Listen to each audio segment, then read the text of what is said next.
কেউ বাঁশ কাটার জন্য দৌড়াবে তাড়াতাড়ি। এরে আর জমিনে রাখা যাবে না, কবরে দাফন কর, বাঁশ বাগানে মাটি খনন কর, কলা পাতা দেরি কর, গরম পানির গোসলের ব্যবস্থা কর। এরে নবীর উম্মতের যুবক, কত তোমার মতো যুবক কলেজের ছেলেরা এসে হাত ধইরা কান্না করে দোয়া চায়, কয় হুজুর মাথায় হাতটা দিয়া দোয়া করে দেন। আমি বললাম রে বাবা তুই কই পড়ো? বলে কলেজে পড়ি।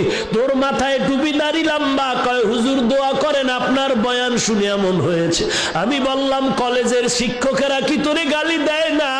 যুবক কান্না করে বলে হুজুর আল্লাহর শুকর, এই টুপি দাড়ির কারণে সব কলেজের শিক্ষকেরা আমারে বড় মহব্বত করে, এমনকি আমার সে ছাত্র ভাইরাও মহব্বত করে।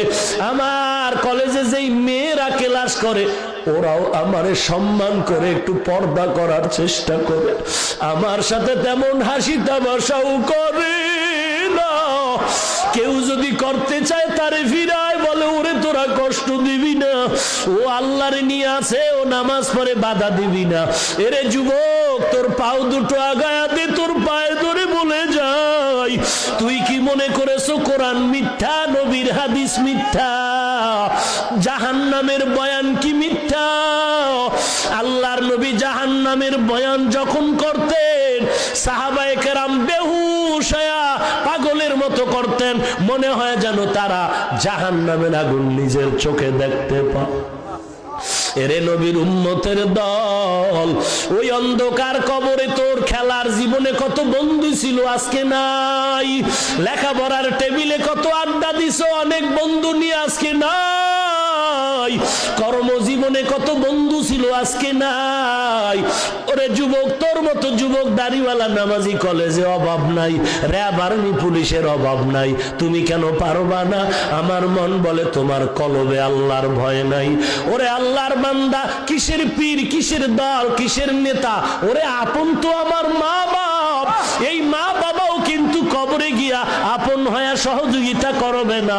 ওরে দুনিয়ার লাইনে দেখ, স্বার্থে আঘাত লাগলে মা বাবায় ছেলেরে ভুলে যায়, ছেলেও মা বাবা স্বার্থের কারণে ভুলে যায়।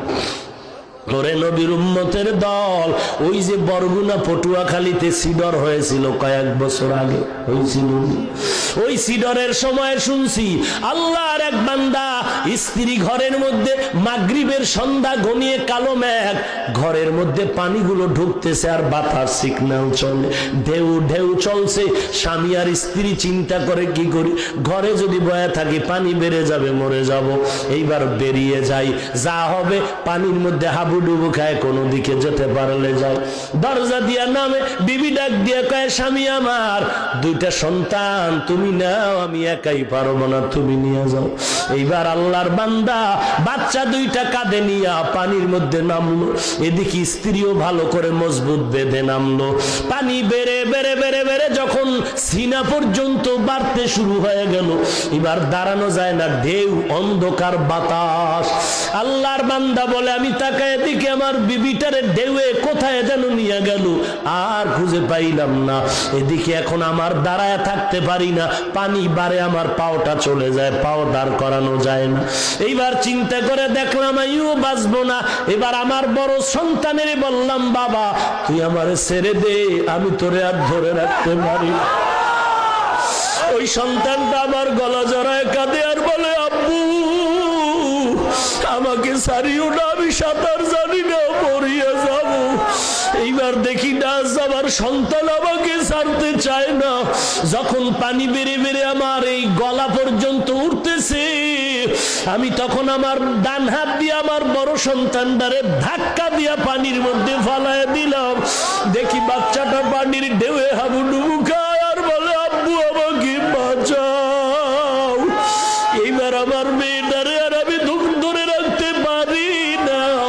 এইবার আমার ছোট সন্তানের পালা, যখন দেখি আমি এখন এই ছোট সন্তান নিয়ে বিপদে পড়েছি, তখন ছোট বাচ্চাটারে বললাম বাবা তুমি আমার ছেড়ে দাও। ছোট বাচ্চা বলে আমার বাবুরে তুমি ছেড়ে দিছো, আমার ছাড়িও না, আমি পারবো না, আমি বড় দুর্বল। হুজুর যখন দেখি আর সরেই না, মামার বাচ্চাটা এমন ভাবে গলা আঞ্জা করে ধরেছে, এক পর্যায়ে আমি বাচ্চাটার হাতের মধ্যে জোরে দাঁত বসায় দিল, রক্ত বের হয়ে গেল, বাচ্চাটা কান্না করে হাতটা ছেড়ে দিল। এই বাচ্চাটারও ছেড়ে আমি একা একা বাঁচার চেষ্টায় দৌড়াই। পানি বন্যা চললো 2 দিন 3 দিন, এরপরে পানি টেনে গেল, খুঁজতেছি বাড়ি ঘরের কি হালত। ধান খেতে মানুষের অভাব নাই, খুঁজে খুঁজে কে কারো আত্মীয়র খবর নাই, কই আমার ভাই, মা খুঁজে আবার সন্তান কই, সন্তান খুঁজে আবার বাবা